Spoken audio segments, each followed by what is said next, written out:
39 años de celebración de aniversario, 39 años como testimonio de la fidelidad de nuestro Dios. Creo que se pueden decir fácil, pero son 4 décadas en las que Dios ha brindado un testimonio de fidelidad, de gracia, de bondad. Y siempre es bueno recordar que es una gracia por demás inmerecida. Eso le brinda mayor esplendor a la forma en la que el Señor reposa con misericordia en esta preciosa iglesia y en cada una de nuestras vidas. En nombre de su iglesia hermana Alfa y Omega, queremos extender esta palabra de felicitación de mi querida esposa Andreina, de mi querida hija Sofía. En nombre de su familia en la fe allá en el estado Falcón, queremos extender esta palabra de salutación, de felicitación por este 39 aniversario. Y quiero agradecer todas las gentilezas que han tenido para conmigo en esta estadía, mi querido pastor Davilex, la familia, ¿verdad? César, Iliana, qué bendición, muchacho. He sufrido un maltrato sistemático que me llevo algunos 3 o 4 kilos de más de lo bien que he comido, de lo bien que le he pasado. La verdad que fue refrescante y aún terapéutico este momento que pudimos compartir. Yo agradezco tanta gentileza, la hospitalidad de mis queridos hermanos, que Dios les bendiga. Bien, vamos porque tenemos, creo que 40 minutos, ¿verdad? Muy bien, me dijeron, pues usted puede hablar todo lo que quiera, que igualito a las 12 nos vamos. Entonces yo, a lo que se vaya el último, terminé entonces de predicar. Pero mientras tanto, abra su Biblia, por favor, en el Evangelio de Lucas, capítulo 18, y meditando sobre las oportunas palabras, la pertinencia de estas palabras, decía Charles Spurgeon que quizás uno de los aspectos más complejos de la predicación es la selección del mensaje. Y nadie puede dudar que aquello que decía Cecilio Rastía en su formidable libro Teoría y Práctica de la Predicación, él nos recordaba de que el predicador debe tomarle el pulso a 2 realidades en términos hermenéuticos. Y esas 2 realidades que deben ser objeto de su interpretación permanente, la actividad hermenéutica como una actividad vital de la labor pastoral y teológica. Él decía que son 2 libros los que deben ser objeto de meditación permanente. Y él decía, claro, usted tiene que acercarse al documento en la objetividad, en el reconocimiento del valor objetivo de este documento. La Biblia quiere decir lo que dice y dice exactamente lo que quiere decir. Por eso suscribimos una hermenéutica gramatical histórica. Más allá de la subjetividad está el acervo objetivo de realidades que solo bajo la dirección del Espíritu y respetando esas normas de interpretación, con limpia conciencia podemos presentar defensa, verdad, y exposición de estas verdades. Pero el otro libro que debe ser objeto de meditación por parte de la iglesia es el entorno donde se predica.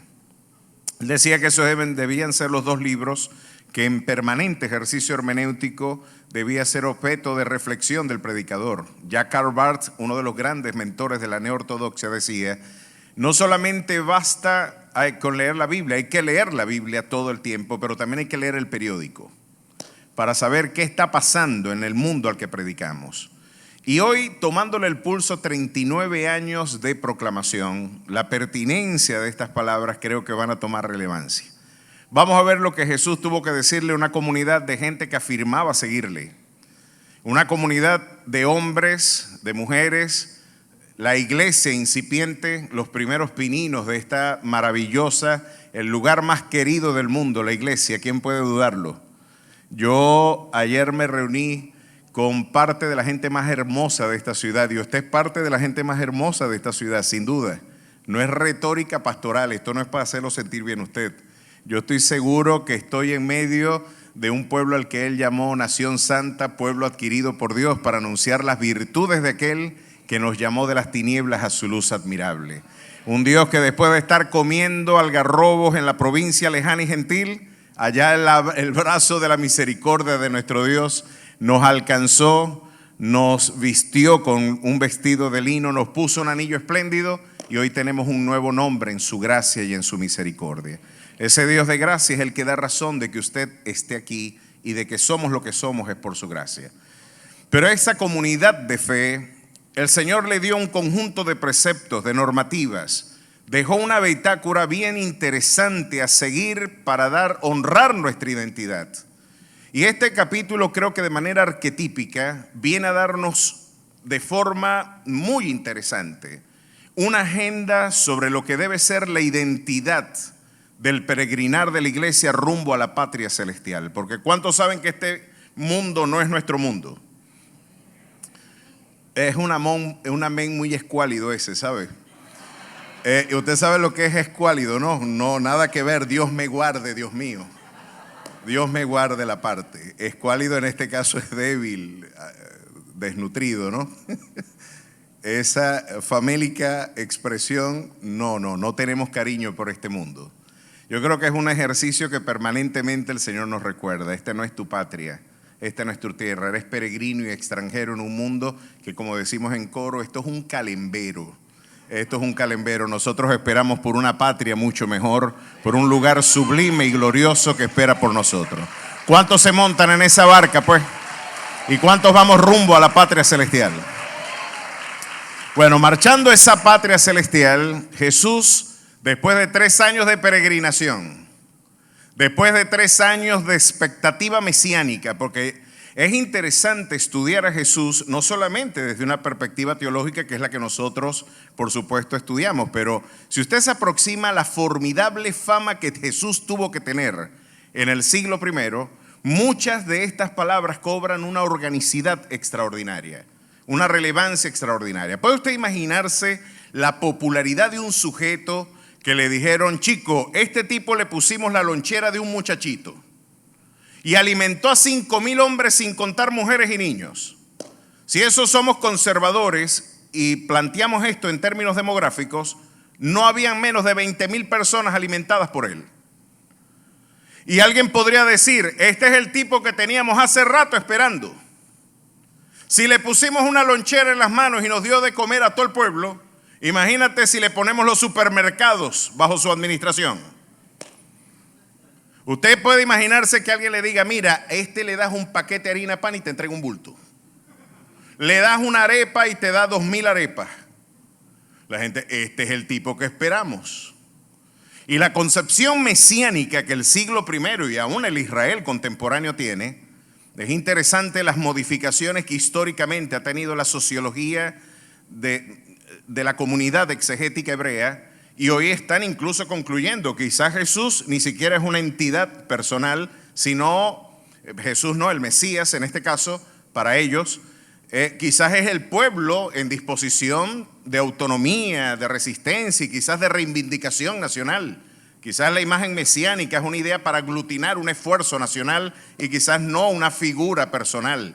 Los rabinos ortodoxos impugnan esa idea, pero algunas interpretaciones liberales pretenden interpretarlo de esa forma. Pero en el siglo I, algunos dirían, chico, necesitamos un Mesías regio, necesitamos un sujeto que venga a emanciparnos de la bota imperial opresiva de Roma, la ignominiosa condición de un pueblo sufriendo la opresión política de la principal potencia militar y cultural del siglo I. La Roma de Julio César, la Roma enquistada por corrupciones, ese poder gentil, pagano, que ignominiosamente está estropeando nuestro proyecto espiritual, pues necesita de un Mesías regio. Y este es el tipo, porque miren, no solamente multiplicó panes y peces, este tipo hizo algo interesante, los enfermos todos los sanó. No vamos a tener necesidad de sistemas públicos de salud, basta con una palabra de él para que la enfermedad sea transformada en sanidad.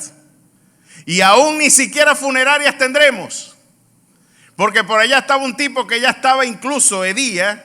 Tenía 4 días de hediendo ya pues en podredumbre, en descomposición, y el valor de la resurrección de Lázaro en términos apologéticos es formidable, porque en muchas interpretaciones en términos de la antropología judía, aparentemente muchos de ellos concluían por lo menos en el ámbito de los fariseos, de que el alma realmente se desarraigaba del cuerpo era después del 3er día.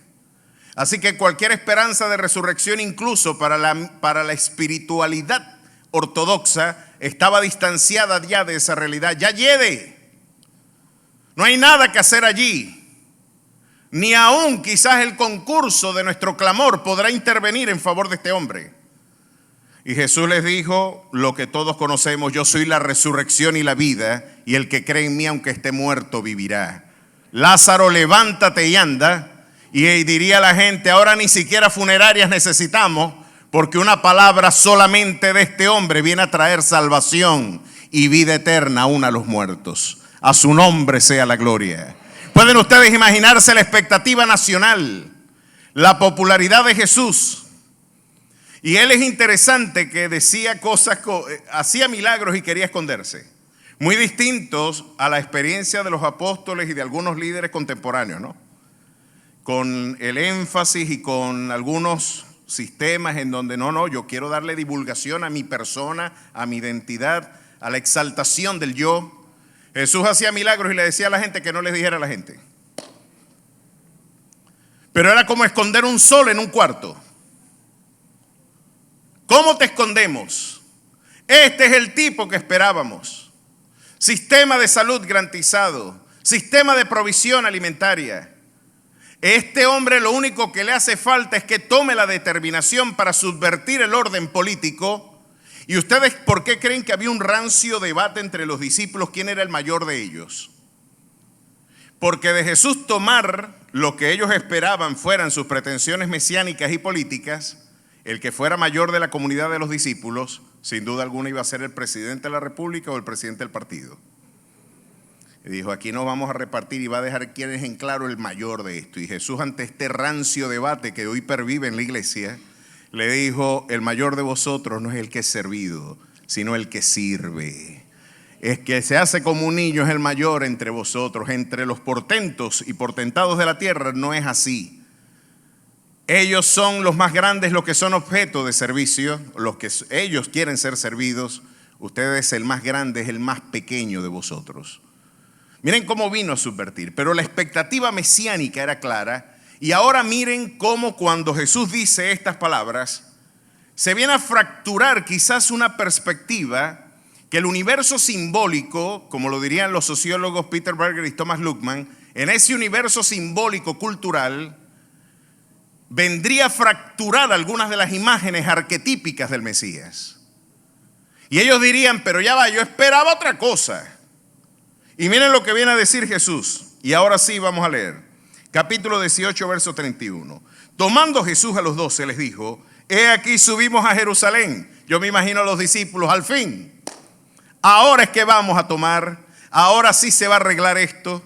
Ahora vamos nosotros a tomar la iniciativa de subvertir el orden cultural. Me imagino que Judas estaba sobando las manos, ya estaba sacando números, ya estaban echando cuentas, y Jesús viene y desbarata la agenda así. He aquí subimos a Jerusalén y se cumplirán todas las cosas escritas por los profetas acerca del Hijo del Hombre. Pues será entregado a los gentiles y será escarnecido y afrentado y escupido. Y después que le hayan azotado, le matarán, mas al tercer día resucitará. Pero ellos nada comprendieron de estas cosas, y esta palabra les era encubierta, y no entendían lo que les decía. ¿Que vamos a Jerusalén a qué? ¿A que te escupan? No íbamos, no era otra cosa. A que te abofeten, a exponerte al escarnio público, a que te crucifiquen. Si aún Cicerón decía, ya luego diría Cicerón, que ni aún se nombre entre un ciudadano romano la muerte por la cruz. Pero no es maldito el que es colgado en un madero. ¿Qué tipo de agenda se te está ocurriendo ahora? ¿Y por qué estás tomando decisiones que yo no entiendo? Después de todo, tengo 3 años siguiéndote. He dado mi vida para seguirte. Me he esforzado por peregrinar contigo en este formidable desafío de ver tu gloria, de ver todo lo que la eternidad de tu amor ha reservado para mi vida, pero ahora no logro entender lo que estás decidiendo. Que vas a morir. Y en otro texto paralelo dice uno de los discípulos: vamos para morir juntamente con él, pues. Vamos pues. Pero me resulta interesante, y aquí yo creo que la iglesia tiene una de las principales alcabalas, ya que nos esperan años de peregrinación, formidables desafíos extraordinarios en el mundo de hoy, y yo creo que aquí podemos extraer uno de los preceptos más formidables de aquellos que afirman seguir a Jesús, de aquellos que también van rumbo a Jerusalén, pero a la Jerusalén celestial, de aquellos que entienden y han entendido que los proyectos, pensamientos de nuestro Dios no son nuestros pensamientos.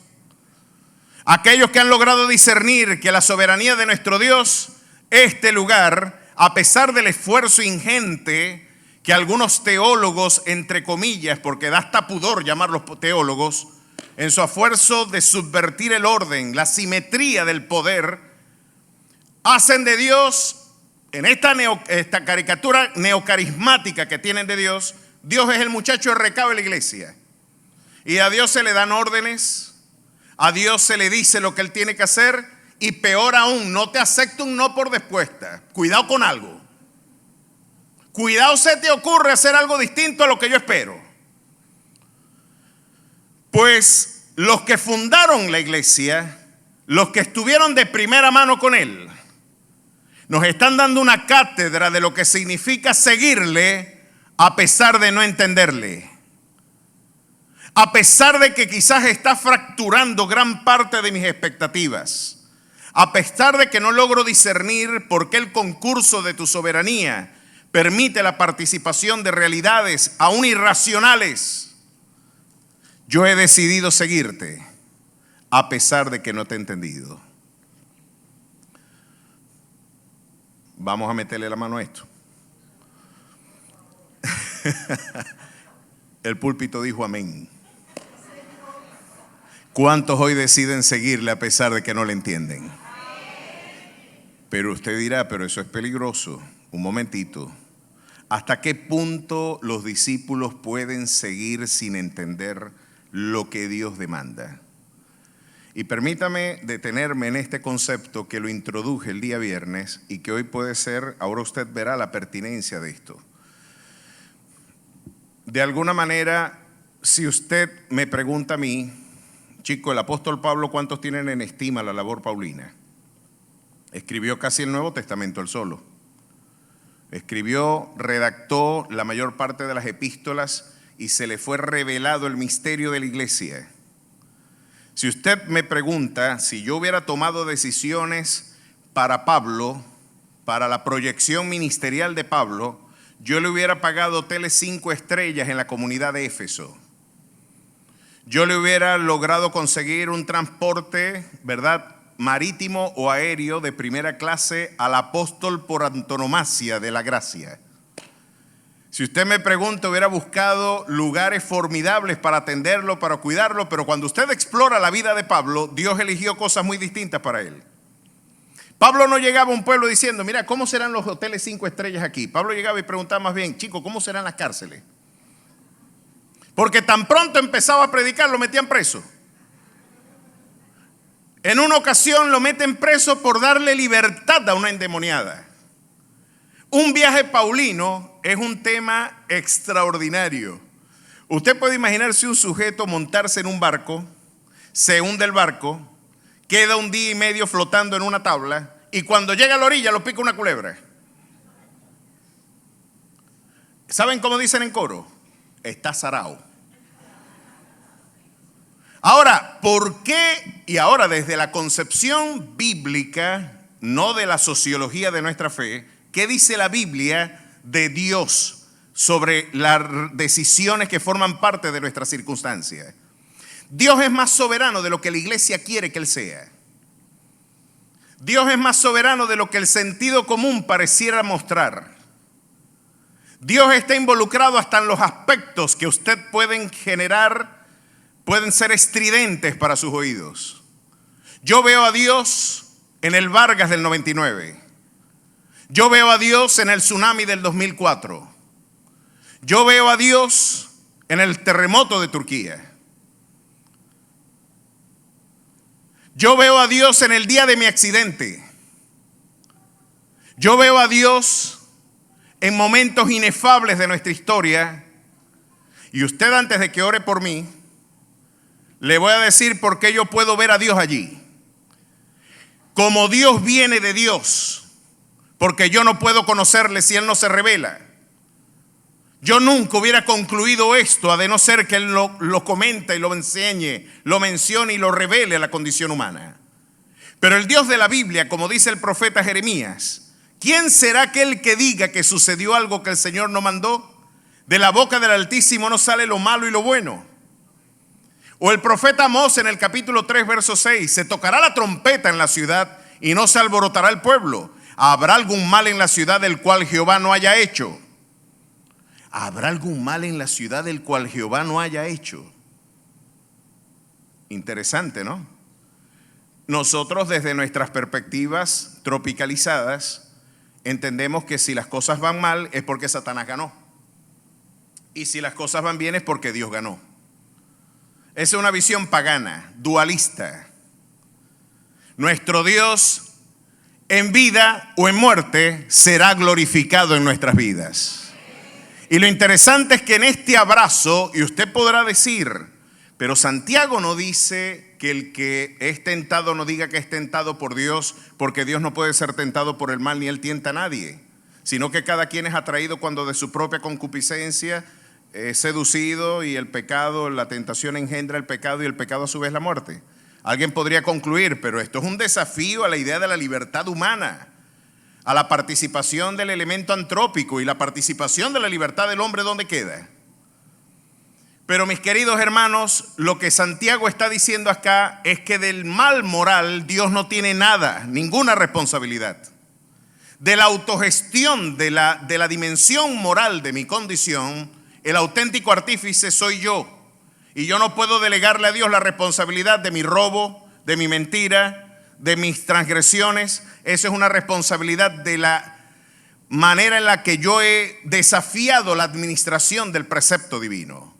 Pero cuando usted me pregunta por los aspectos relacionados a circunstancias que no dependen de mi elección, como un accidente, como un terremoto, como una enfermedad, este es el Dios que le respondió diciendo a Moisés: yo soy el que hice al ciego, al que ve y al sordo. Yo soy Jehová el que hago todo esto. Job, si usted lee el prólogo de Job, se podrá dar cuenta que era varón perfecto y recto, temeroso de Dios y apartado del mal, y que no había ninguno como él en toda la tierra. Yo me imagino que Dios estaba como un padre cuando su muchacho sacó más de 20 puntos en el colegio y está en el cuadro de honor. ¿Viste lo que hizo mi hijo? ¿Dónde estaba Satanás de darle la vuelta a la tierra, de andar por ella? A lo que le responde: ¿y no has considerado a mi siervo, que no hay otro como él en la tierra, varón perfecto y recto, temeroso de Dios y apartado del mal? Y Satanás hace un desafío. ¿Acaso él te teme a ti de balde? A la labor de sus manos has traído bendición y has puesto cerco alrededor de su vida. Pero sustrae todo lo que él tiene para que tú veas que en tu propia presencia maldice tu nombre. A lo que Dios de manera soberana dice: hazlo. Porque Satanás no puede dar un palmo al frente si no cuenta con la anuencia de la soberanía irrestricta y unilateral de nuestro Dios. A su nombre sea la gloria. Aquí no hay dudas de quién es el soberano. Él es el Rey de reyes y Señor de señores. Él es el que era, el que es y Él es el que ha de venir. Él es el Dios todopoderoso. Él no es esta caricatura neocarismática que se nos está presentando hoy. Este es un Dios mucho más sublime y alto de lo que nuestra teología ha podido concebir. Ahora este Dios le dice: déjalo, tócalo. Todo lo que tiene está en tu mano, pero preserva su vida. Y ahora usted puede ver a un Dios. Usted dirá: pero fue Satanás el que mató a los muchachos. Claro que sí, fue la causa secundaria. Pero como incluso la exegética hebrea reconoce, la causa primaria, el que dio la orden, fue Dios. Y le cae el techo a los hijos de Job encima. ¿Usted sabe qué es que muera un hijo? Un hijo le dobla las rodillas al hombre más guapo. Pero que se te mueran 10 A usted se le muere su mamá y lo llaman huérfano, se le muere su pareja y lo llaman viudo o viuda. Pero ¿cómo se llama perder un hijo? No hay nombre para eso. Que se te mueran 10 niños en un día, 10 hijos en un día, perder todas tus propiedades y después, en una reedición de este desafío, perder la salud y Dios dar la orden de que la pierda. Se parece al desafío de Jesús a los 12. Vamos a Jerusalén a morir, a ser abofeteado, a ser objeto de escarnio. Pero ¿cómo? Yo voy a Jerusalén a otra cosa. ¿Qué tipo de agenda masoquista es esta? ¿Qué tipo de iniciativa irracional es llevarme a un lugar para padecer? Y es las preguntas que el día viernes nos hicimos. El profeta Habacuc decía: ¿hasta cuándo clamaré a ti y tú no escucharás? O usted verá al salmista en el capítulo 22, el salmista David: Dios mío, ¿por qué me has desamparado? Tantas preguntas interesantes que hacer. Y Job, después de perder la salud y según el testimonio bíblico, nos encontramos ante un hombre que, según lo relata, la misma narrativa nos lo enseña, estaba ennegrecida su piel caía a pedazos, tenía estados febriles, como lo describe el mismo Job, y también tenía gusanos en sus miembros. Se rascaba con un tiesto, se mudó de la mejor zona residencial de la ciudad, ahora a vivir en el muladar, que es el equivalente al basurero de la ciudad, al relleno sanitario. Y miren cómo estas transiciones nos demuestran la fragilidad de nuestra condición. Miren cómo las contingencias a las que vivió un hombre formidable nos demuestran lo frágil que son nuestras certidumbres en el mañana. ¿Qué nos espera mañana? ¿Qué nos espera rumbo a Jerusalén? Pues Job, cuando afrontó esto, nos dio un cántico maravilloso de cómo cantan los que peregrinan rumbo a la patria celestial. Y miren qué cántico hermoso cantó ese hombre, porque la adoración es mucho más allá de la dimensión musical de nuestro culto, que es formidable, es maravillosa. Pero la adoración auténtica es algo que se forja en la recámara secreta, sin duda. Y en ese lugar Job dijo: Jehová dio, Jehová quitó, sea el nombre de Jehová bendito. A su nombre sea la gloria. Luego viene a darnos otra cátedra. Porque miren lo que pasó más adelante, a lo que pierde la salud. Dice la mujer de Job: oye, uno espera una ayuda idónea. Mi querido hermano Lucas, a quien queremos con el alma, él dice: esa era una ayuda idónea. Esa no era una ayuda idónea, sino una ayuda idónea. Y le dice: todavía guardas tu integridad, maldice a Dios y muérete. A lo que Job le respondió de manera sobria y saludable, como suele hablar cualquiera de las mujeres fatuas: has hablado. ¿Qué? ¿Recibiremos de Dios el bien y el mal no lo recibiremos? En todo esto no pecó Job con sus labios, ni atribuyó a Dios despropósito alguno.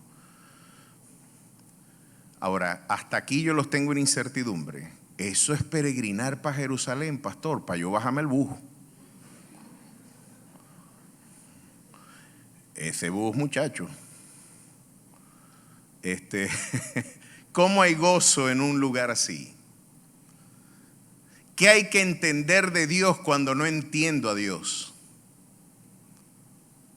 ¿Qué hay que saber de Él cuando las circunstancias parecen desmentir su amor? ¿Qué hay que entender de Dios cuando no lo entiendo?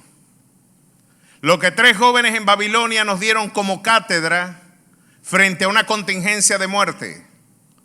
Nabucodonosor les dijo: ustedes no van a seguir lo que yo les digo. Le digo: no, nuestro Dios de tus manos nos puede librar. Confesión número 1, Dios es todopoderoso. ¿Para cuántos Dios ha sido todopoderoso? Saben que yo en el año 1982 sufrí un accidente donde yo sufrí quemaduras de 1º, 2º y de 3er grado. Yo les comenté cómo el Señor me levantó del lecho de muerte, pero una de las peores circunstancias que yo viví fue cuando me contaminé de Pseudomonas, una bacteria intrahospitalaria muy resistente, y la enfermera del pasillo le dijo a mi mamá: haga los arreglos funerarios porque el muchacho va a morir. Ya mi piel estaba verdosa, yo emanaba mal olor, es una bacteria muy resistente y con lesiones. Imagínense la exposición, yo me quemé el tracto respiratorio, me quemé los ojos, me daban 1% de vida, siempre me da risa darte 1% de vida, como bueno, agárrese de algo, para ver, por lo menos para que tengan una anclita para la fe.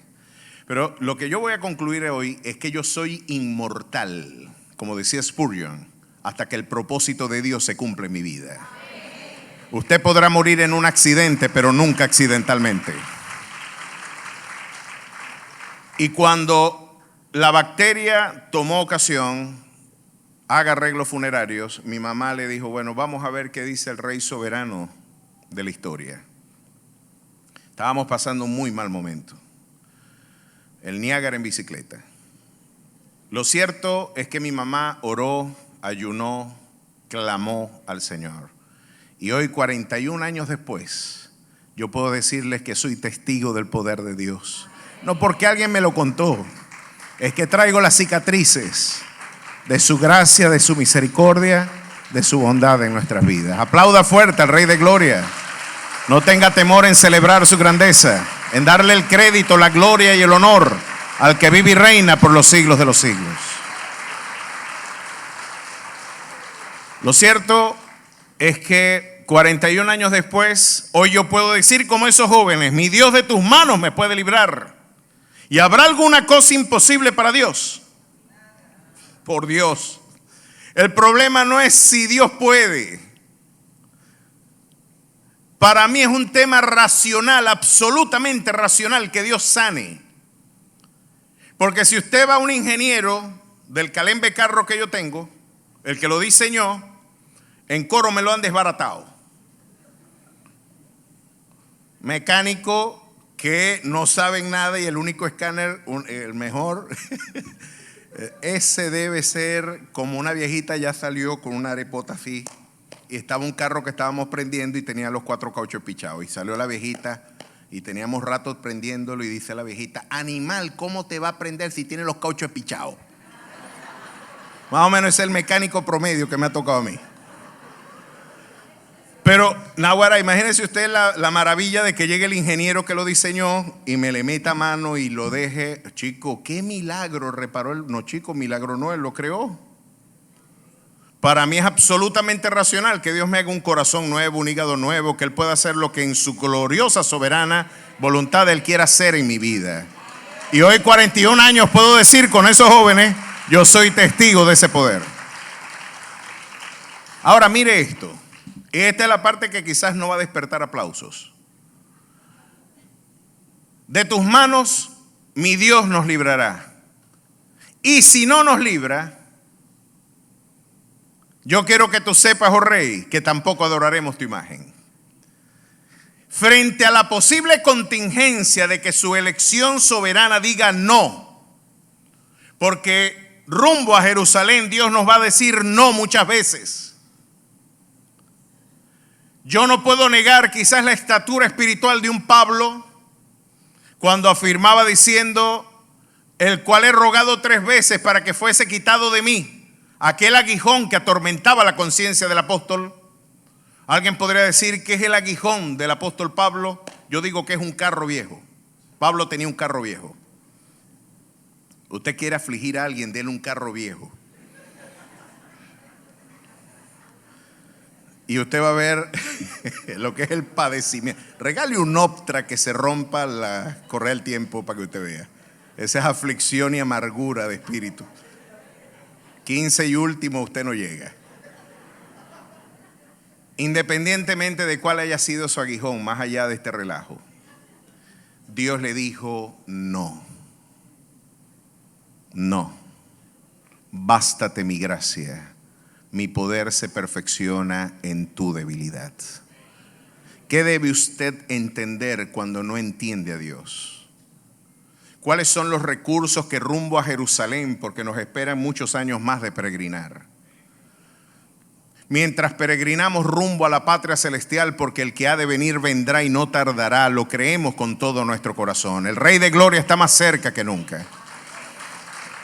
Pero mientras usted peregrina, mientras esa esperanza bienaventurada usted la atesora como criterio de su fe, este es el bastión que usted debe guardar en su mochila. ¿Por qué usted puede seguirle sin entender lo que está viviendo? Porque yo entiendo que Dios es soberano y porque yo entiendo que Dios es todopoderoso.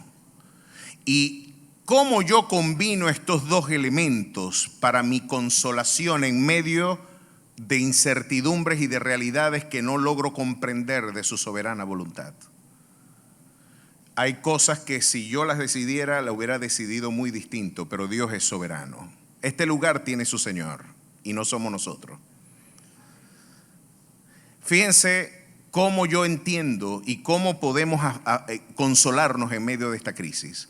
Tenemos entonces que afrontar una realidad en donde, sea lo que me espere, el artífice de mi crisis es el mismo Dios que me ama. Y a mí me trae mucho consuelo pensar que el que me aflige es el mismo que murió en la cruz. Decía el profeta, Él es el Dios que hiere, pero también el Dios que venda.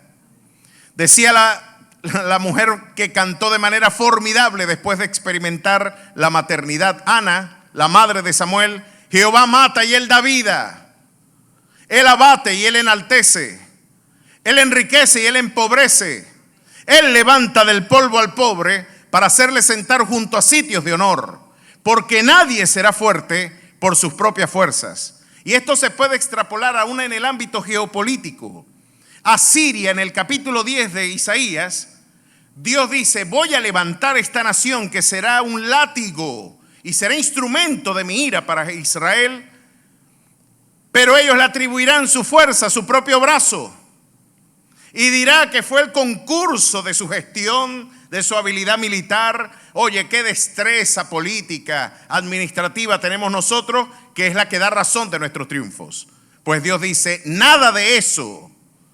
Yo soy el que conduce los hilos de la historia, y toda la gloria y la alabanza es para el que vive y reina por los siglos de los siglos. La gloria nunca es del hombre.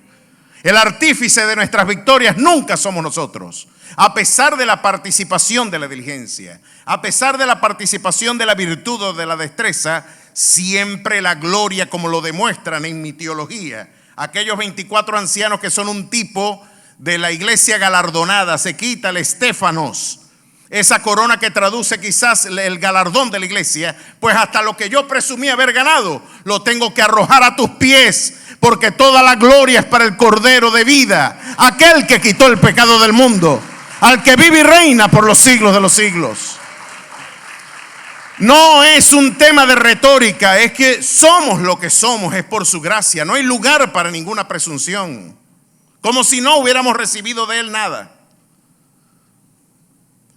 Lo cierto es que en medio de mi incertidumbre, yo sé que el que tiene el volante es el Señor. Y yo decía que mi querido hermano Josué Reyes Polanco, cirujano de tórax, cuando usted ve las heridas que él tiene que hacer para terapéuticamente transformar algunas realidades, él me comentó que a uno de nuestros hermanos tuvo que abrirlo desde la garganta hasta prácticamente la ingle, exponer su tórax, abrirlo, sacar prácticamente todos sus órganos internos, las vísceras, limpiar todo eso para que ninguna partícula quedase dentro de la caja torácica y abdominal. Si usted ve lo que ese cirujano está haciendo, usted dice: esto nada más lo hizo un monstruo. ¿Qué monstruo? Ni un delincuente hace esto. Pero ¿cuál es la distinción entre la herida de Josué y la del criminal? Pues el criminal, yo conocí a un sujeto al que le dieron 116 puñaladas y quedó vivo. Uno pela la trilla aquí, pum, y cae. Esto demuestra que uno es inmortal hasta que el propósito de Dios se cumpla en nuestras vidas. Y uno dice: pero ni estas 116 puñaladas parecen tan escandalosas como la obra de un cirujano de tórax. porque hasta las heridas más profundas que su soberana providencia dispongan para ti. Este es el regalo que Dios nos prometió. Y podemos marchar aún sin entenderle. Es porque entendemos bien esto. A los que amamos a Dios, aún los momentos oscuros de nuestra alma, aún los momentos inefables, aún las lágrimas y las soledades. Hoy es viernes de dolores quizás, pero va a venir una mañana gloriosa de resurrección. Así que usted debe seguirle a pesar de que no le entienda, porque Él es el Rey soberano de tu circunstancia. ¿Cuántos pueden glorificarle? ¿Cuántos pueden celebrar su gracia?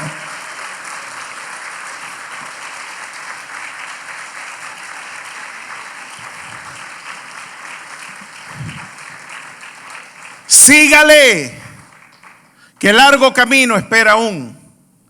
A pesar de no entenderle, usted está condenado a vencer por medio de aquel que le amó. Jupernicao, los más que vencedores. Esta es la primera alcabala de los 40 años, ¿no? Mire la siguiente alcabala que la iglesia tiene que transitar rumbo a Jerusalén. Aconteció que acercándose Jesús a Jericó, un ciego estaba sentado junto al camino mendigando. Y al oír a la multitud que pasaba, preguntó qué era aquello. Y le dijeron que pasaba Jesús Nazareno. Entonces dio voces diciendo: Jesús, Hijo de David, ten misericordia de mí. Y los que iban delante le reprendían para que callase. Pero él clamaba mucho más: Hijo de David, ten misericordia de mí. Jesús entonces, deteniéndose, mandó traerle a su presencia, y cuando llegó le preguntó diciendo: ¿qué quieres que te haga? Y él dijo: Señor, que reciba la vista. Jesús le dijo: recíbela, tu fe te ha salvado. Y luego vio y le siguió y le seguía, y glorificando a Dios. Y todo el pueblo, cuando vio aquello, dio alabanzas a Dios. Ya hemos visto que debemos seguirle a pesar de no entenderle. Quizás hoy algunos están peregrinando sin entender lo que Dios ha deliberado para nuestras vidas. Quizás habrá alguien acá que está pasando momentos que usted no esperaba vivir. La orden de Dios, aún en la escasez financiera de nuestras iglesias, aún en medio de la precariedad económica de nuestra nación, aún cuando quizás la alternativa es huir, tomar senderos verdes y tomar alternativas, ponernos creativos y tratar a lo mejor como Abraham de tomar algún atajo para que Isaac venga. Pues lo que termina pasando es que Ismael es lo que nuestros adelantados procesos pueden promover. Sígale, porque Él es soberano y porque Él le ama. Él es todopoderoso. Y nunca su poder y su providencia te llevará donde su gracia no te sostenga. Siempre. Pero ahora tenemos otra alcabala como iglesia que cumplir. Aquí tenemos un tipo que, según Segunda de Samuel, hay un libro interesantísimo escrito por uno de los historiadores de las escuelas de los anales, Leboeuf. Leboeuf escribió un libro extraordinario, Los disidentes del mundo antiguo. Y en esos, los disidentes del mundo antiguo, la ínfima categoría siempre la tuvo, particularmente los leprosos. Yo soy de la opinión, gracias mi hermano, este hombre gilo hasta el carreto, ¿sabe?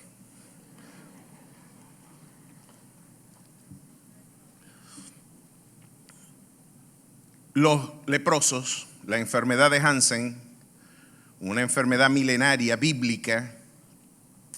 Yo digo que fue un acto de mezquindad no darle el Nobel a nuestro Jacinto Convict.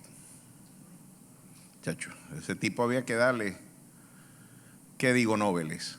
Usted puede imaginar lo que tradujo, los años de investigación que llevaba la ciencia occidental tratando una respuesta a esa enfermedad. Y un venezolano centenario, es un absoluto gesto de mezquindad. Yo soy de la opinión de que Jacinto, así sea post-mortem, deberían darle eso, pero hasta los Nobel se han politizado. Imagínense darle a algunos cuestionables autores el premio Nobel y no dárselo a Jacinto Combing. Pero ser leproso te mantenía en la ínfima categoría. Pero dentro de la sociología de la fe hebrea, si usted me acompaña a 2 de Samuel, capítulo 5, versos 6 al 10, hay algo interesantísimo que distinguir allí. Y es lo siguiente. Usted lo puede revisar en casa, me queda poco tiempo. Yo soy un peligro, hermano. Yo estoy empezando a predicar. Lo cierto es esto, que cuando Jerusalén estaba ocupado por los jebuseos con absoluta prepotencia militar dijeron: ¿quién quiere entrar a la ciudad fortificada? David. El que allá le cantan que mató a sus miles y a Saúl y él a sus 10,000. Acá hay tanto poderío militar que los mancos, los cojos y los ciegos de Jebús van a sacar a patada a ese tipo cuando venga para acá. Y David dijo: ¿cómo dijiste? Muchacho, porque David era poeta, pero había derramado bastante sangre y parece que le gustaban los pleitos. Y dijo: ¿cómo dijeron que te van a sacar a patada los ciegos y los mancos? Así dijeron. Y al que había matado a los 10,000, eso le supo Hiel. Ya vais a ver. Y se disparó el hombre, parece que se metió por alguna alcantarilla, desbarató la ciudad y decretó un edicto que fueran expulsados los mancos, los cojos y los ciegos, aborrecidos por David.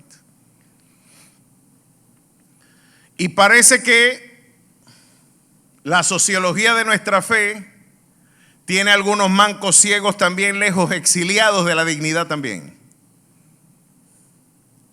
Es interesante este paralelismo sociológico, ¿no? Un David que habla, aquel momento histórico permite que execren a los mancos, los ciegos, y no entrarán a la ciudad. Naguará. Yo me imagino que cuando estaba pasando Jesús y ese maravilloso, nuestro Rey y Salvador, pasando por ese camino, rumbo en un camino de gente muy opulenta, porque en Jericó había gente rica, como nos lo comenta Joaquín Jeremías. Había mucha gente opulenta en esa Jericó de los dátiles y del aceite, pero ahora un indigente execrado de la dignidad social, porque ¿qué era ser un ciego en el siglo I? Parte del oficio que a mí me asiste, digo yo oficio a mundo, es ser profesor universitario. Allí yo doy filosofía, sociología y lástima. Doy lógica y lástima. Soy profesor de lógica y tuve un desafío en una ocasión al hablar de lógica simbólica elemental, enseñarle lógica a 3 jóvenes ciegos que habían egresado summa cum laude de la Facultad de Derecho y estaban haciendo el componente especial de egresados de la Universidad del Zulia y estaban estudiando filosofía.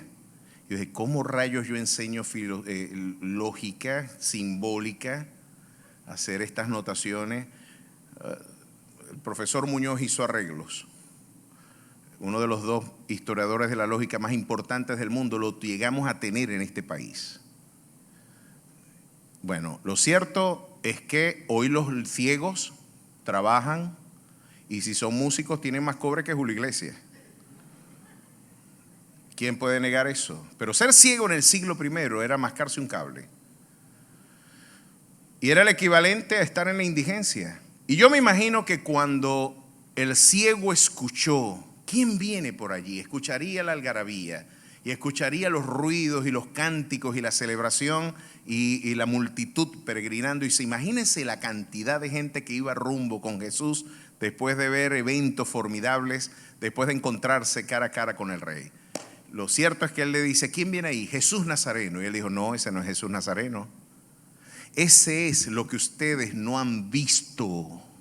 Yo, a pesar de que no tengo vista natural, puedo discernir que Él es el Hijo de David, el que puede revertir el edicto que me tiene en el exilio de la dignidad, el que me puede dar un nuevo comienzo en mi vida, el que puede darme un nuevo nombre, aquel que de alguna manera puede darle un nuevo rumbo y sentido a mi vida. Ten misericordia de mí. Y dice la Escritura que clamaba a gran voz: detente, ten misericordia de mí. Y quizás la cátedra que Bartimeo nos está enseñando es que los que presumimos seguir a Jesús, queremos seguirle tapando la boca a los Bartimeos. Cállate, chico. Tu presencia es incómoda en este lugar. Tu presencia quizás demuestra mi incompetencia para dar una respuesta a tu crisis. Ni hablar de una prostituta. Les voy a contar un testimonio de cómo los Bartimeos de este siglo hoy quizás no son objeto de nuestra atención y seguimos sacándolos. Cállate, no hagas escándalo, métete discretamente en la iglesia, que no te vean, mantenete perfil bajo, un homosexual, una prostituta, una persona. Miren, esa es la gente a la que el Señor vino a buscar. Y no se trata de hacer una apología, sin duda alguna, es pecado. Pero mis queridos hermanos, miren lo que a mí me pasó en una ocasión viviendo aún en Maracaibo. Tenía yo un carrito que me vendió el pastor Anaximandro, un Mustang. Y recuerdo que habían dos prostitutas que siempre se paraban en el tránsito mío cuando yo iba de la Universidad José Gregorio Hernández, que ahí fue donde di clases antes de ir para Coro. Y yo iba de la José Gregorio Hernández hasta mi casa por el Club Hípico en Raúl Leoni. Yo hacía esa ruta y habían dos muchachas que siempre se paraban en la circunvalación 2 debajo de un cují. Todo el mundo sabía que eran prostitutas. A mí me habían regalado una caja de los Gedeones del Nuevo Testamento y los tenía en el carro para repartir. Y yo dije, voy a repartirle unos Nuevos Testamentos a esas muchachas. Pero cuando yo iba a estacionarme, yo decía, Dios mío, ¿y qué va a pensar la gente de mí? ¿Y saben qué? Miren lo que mi hipócrita condición, el histrionismo religioso me hizo hacer. Y si yo me paro aquí y me ve un hermano y dice, mira, ¿qué está preguntando el peluche ahí? Yo sabía que ser un sinvergüenza, chicos. ¿Te das cuenta? ¿Qué hace él parado? ¿Qué está preguntando? Y yo medio hacía frenar y aceleraba. Y me quedaba con el Nuevo Testamento en la mano. No, me da pudor porque puedo despertar suspicacia. Pasé muchas veces y muchas veces intenté frenar y decía, puede ser un obstáculo. Pues me robaron el carro y nunca le entregué un Nuevo Testamento. ¿Qué les parece? Bien hecho que me robaran el carro por mi hipocresía religiosa. Porque ¿qué rayos me creo yo? ¿Quién dijo que mi pecado es menos lesivo que el de ella? Quizás la diferencia entre ella y yo es que mi pecado es privado y el de ella es público. Y yo, con falsos histrionismos para deslumbrar a una comunidad conservadora, no me detuve frente al camino y peor aún, le dije que no hablara. Cállate, no molestes al maestro. No tenemos aquí lugar para ti. Y tristemente nos hemos convertido en una negación de los principios de aquellos que peregrinan rumbo a la patria celestial. Y aquí viene otra cátedra que Jesús le dijo, llama un momento, esta es la voz que a mí me hace detener, la voz del necesitado, del afligido, del menesteroso. Yo voy a tocar la puerta de una persona indeseable y quizás abominable como Zaqueo. Más adelante voy a visitar un ladrón y te voy a escandalizar. Porque yo vine a buscar es lo que se perdió. Yo no vine a buscar a los sanos de este mundo. Yo vine a buscar a aquellos que están perdidos, extraviados, aquellos que no tienen rumbo ni sentido, aquellos que traen biografías deshechas. Quiero hablarles a los que fracasaron, a los que ya no tienen sentido vivir. Pues venid a mí, todos los que estéis trabajados y cargados, que yo os haré descansar. Vengan y beban gratuitamente del agua de la salvación. Este Cristo Jesús viene a detenerse donde nosotros no queremos detenernos. Oye, qué terapéutico es ese lugar. Qué terapéutico es un lugar que te digan, de modo que si alguno está en Cristo, nueva criatura es. Las cosas viejas pasaron he aquí todas son hechas nuevas. ¿Por qué negamos la gracia que un día disfrutamos? ¿Por qué negamos la gracia? Y pienso que esto está aquí porque a nosotros se nos olvida de dónde Dios nos sacó. ¿Por qué los discípulos se escandalizan unos versos más adelante cuando Jesús toca la puerta de Zaqueo? Pues Jesús viene a devolverle la dignidad al que no la tiene. Jesús quiere restaurar matrimonios y vidas deshechas. Aquel que está en bancarrota, ese es el que Jesús dice: yo me detengo ante el clamor de ese hombre. Ese es el hombre que hace que yo detenga la caravana. Y soy capaz hasta de dejar 99 por alcanzar al que no puede venir sin mi anuencia, sin el concurso de mi gracia. Mis queridos hermanos, aquí tenemos otra alcabala que incumplir en el largo camino que nos espera. Hoy son 39 años, pero nos esperan seguir rutas y senderos donde debemos obedecer a Dios a pesar de no entenderle. Debemos recordar que Él es Rey soberano de la historia y que el Rey soberano de la historia administra el porvenir y mi mañana con criterios de amor. Es un Dios todopoderoso que te enseña diciendo: de tus manos nos librará, y si no nos libra, yo quiero que tú sepas, oh Rey, que tampoco adoraremos tu imagen, porque sea en vida o sea en muerte, Cristo va a ser glorificado en nuestras vidas. Así que yo te voy a seguir a pesar de no entenderte. Voy a seguir empujando y peregrinando esta barca. Quizás el viento es contrario, pero tú eres el alfa y el omega de nuestras vidas. Y quizás voy a tener que detenerme junto a los que no queremos detenernos, tocar puertas de gente indeseable, predicarle a gente políticamente incorrecta y aún desafiar nuestros prejuicios sociales por cumplir la comisión que Él nos ha delegado, que es hacer discípulos hasta lo último de la tierra y perseverar en esta agenda hasta que Él venga.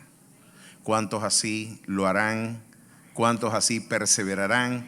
Y cuando sean 70, 80, 100 años, si es que llegamos allí, porque el que ha de venir vendrá y no tardará, usted lleve abundante fruto de justicia ante su presencia. Y luego que Dios galardone aún la labor que hemos emprendido, usted tendrá que arrojar su corona ante la presencia del Rey. Que Dios les bendiga, que Dios les guarde. Que el Señor siga bendiciendo y agregando bendición a esta preciosa iglesia. Me los llevo en el corazón.